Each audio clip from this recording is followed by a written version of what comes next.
Assalamualaikum warahmatullahi wabarakatuh. Waalaikumsalam warahmatullahi wabarakatuh. Ya, terima kasih kalian sudah hadir dalam kegiatan bimbingan kelompok pada hari ini ya.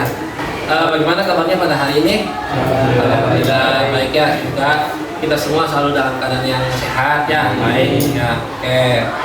Kemudian Bapak minta salah satu dari kalian untuk memimpin doa. Silakan Bapak untuk memulai kegiatan ini. Ya, Bapak sampai aja. Kawan-kawan, kita memulai kegiatan ini, alangkah baiknya kita berdoa ambil kepercayaan masing-masing.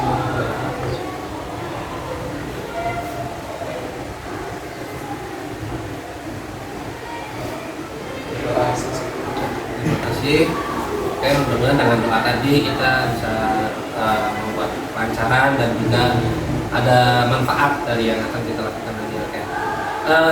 Pada kesempatan hari ini kita akan melaksanakan bimbingan kelompok ya. Kalian kan dari kelas 9, jadi Bapak akan memberikan suatu layanan yang namanya bimbingan kelompok. Jadi karena kalian dari kelas 9 semua ya, jadi Bapak akan memberikan sebuah layanan di mana kalian itu kita akan membahas bareng-bareng, berdiskusi bareng-bareng ya secara kelompok, dan juga dari berlatar belakang yang sama gitu ya, karena kalian ini kan kelas 9 seperti itu ya. Karena manfaatnya juga kan tujuannya supaya kalian tuh memahami atau bisa menyelesaikan permasalahan dalam diri kalian itu secara bersama-sama gitu ya. Jadi kalian punya permasalahan dan kalian bisa menentukan solusinya dari diri kalian sendiri seperti itu. Jadi kita bareng-bareng untuk bisa mencari solusi yang terbaik buat kalian ya, seperti itu.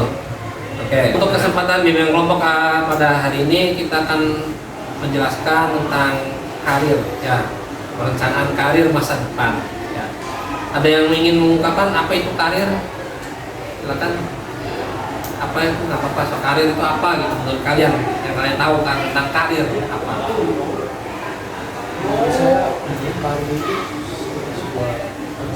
Oke, kerjaan ya. Oke, bagus. Oh iya, pekerjaannya sudah kita dapatkan setelah selesai sekolah, bagus ya. Yang udah kelas 9, berarti sebentar lagi kalian akan memasuki sekolah lanjutan, itu SMA atau SMK. Jadi kalian harus sudah punya cita-cita dari sekarang ya, seperti itu. Apa sih yang menjadi permasalahan dalam diri kalian gitu, tentang karir ini? Silakan dari Pak Bibi dulu, silakan.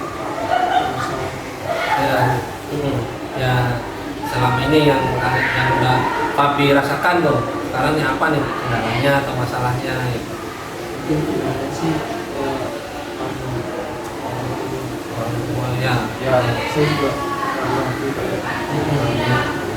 kalau ini jadi misalkan lebih baik, tapi kayaknya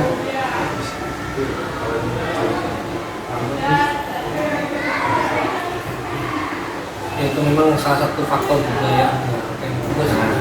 Ya, jadi itulah permasalahan dalam diri kalian itu bermacam-macam ya. Tapi Bapak ambil kesimpulan memang kurang lebih sama ya, hampir ya. Jadi ada dari faktor orang tua, kemudian dari faktor memanage waktu ya, membagi waktu antara untuk belajar, untuk dan yang lainnya. Kalian itu masih perlu banyak ini ya, perlu banyak belajar, perlu banyak bisa menyesuaikan gitu, seperti apa sih yang baiknya bagaimana itu ya.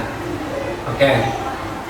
Nah, sekarang Bapak ingin menceritakan atau menjelaskan ya bahwa cita-cita ya, cita-cita itu adalah sesuatu yang sangat penting untuk hidup kita gitu ya.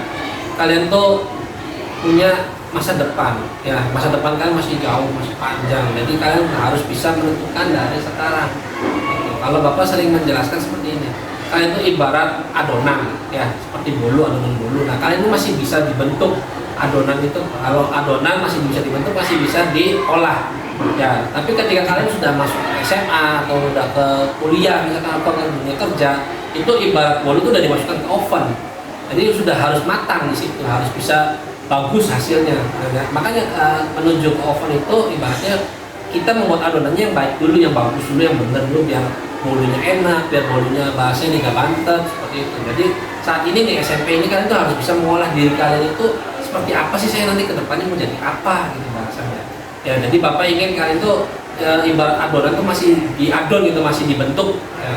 Sekarang kalian tuh harus bisa membentuk yang terbaik gitu ya. Jadi cita-cita, kembali lagi, cita-cita itu harus sesuatu yang kalian tentukan dari sekarang ya. Apalagi kalian tuh anak laki-laki Ya, jadi harus bisa punya masa depan, punya cita-citanya yang tinggi, setinggi mungkin, nggak apa-apa. Seperti itu.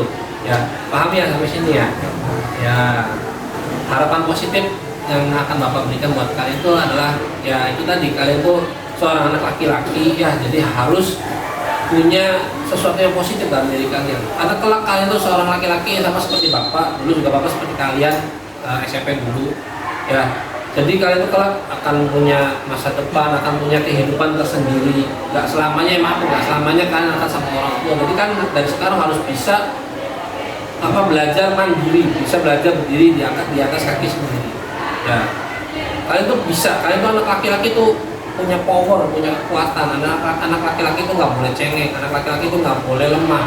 Ya, tapi nangis boleh nangis ketika untuk meluapkan emosi, ya meluapkan kekesalan sampai nangis itu nggak apa-apa. Tapi kalau misalkan cengeng itu ya dikit-dikit nangis, dikit-dikit jangan. Ya, anak laki-laki itu harus tegar, harus kuat. Ya, apapun masalah yang kalian hadapi, apapun masalah yang kalian terima itu harus kalian hadapi. Ya, anak laki-laki itu harus seperti itu. Kita harus bisa menyelesaikan masalah dengan tangan kita sendiri. Ya, kalau misalkan karena kalian masih punya orang tua ya, gak apa-apa minta saran sama orang tua. Gimana ini masalahnya? Ya, harus seperti apa penyelesaiannya itu? Ya, kalian ini hidup di zaman yang sudah enak gitu. Internet sudah ada, perkembangan zaman sudah bagus, sudah teknologi sudah berkembang. Jadi kalian tinggal memanfaatkannya dengan yang baik. Seperti itu, beda zaman Bapak dulu ya, belum ada internet, belum ada ini itu. Nah, kalian manfaatkan itu dengan baik gitu. Nah, salah satunya yaitu kita jangan terlena dengan enaknya internet dan enaknya teknologi, akhirnya kitanya terlena gitu. Maksudnya yaitu tadi generasi mager, nggak mau ngapa-ngapain, hanya diem aja di rumah. Jangan begitu ya. Jangan hanya istilahnya sekolah pulang, jangan ya. Tetap harus ada kegiatan yang lain, misalkan ikut ekstrakurikuler atau ikut les, ikut kursus dan lain sebagainya seperti itu. Jadi ya, di dunia profesi atau pekerjaan itu ada bermacam-macam ya. Yang pertama itu profesi dalam bidang tenaga ahli. Ini biar kalian punya pandangan ya. Jadi contohnya itu di dunia pertambangan, seperti tadi kakaknya kakak jelaskan ya, itu di tenaga ahli. Berarti tenaga ahli itu ahli dalam bidang apa? Pertambangan salah satunya. Kemudian ilmuwan, itu juga tenaga ahli ilmuwan. Ya, itu di dunia tenaga ahli. Kemudian ada di profesi di dunia kelaksanaan atau pengelolaan, misalkan seperti pejabat, ya seperti anggota dewan yang kita kenal. Ya, di dunia pemerintahan, menjadi camat, menjadi apalagi bupati, gubernur dan lain sebagainya ya. Itu ada di dunia namanya tata laksanaan, jadi manajemen gitu ya. Itu profesi di dunia seperti itu. Kemudian ada juga profesi di bidang perdagangan seperti teman kita Marvel ya tadi, seperti pedagang, kemudian pengusaha, apalagi ya macam-macam. Apalagi sekarang zaman online ya, ada serba-serba online seperti itu.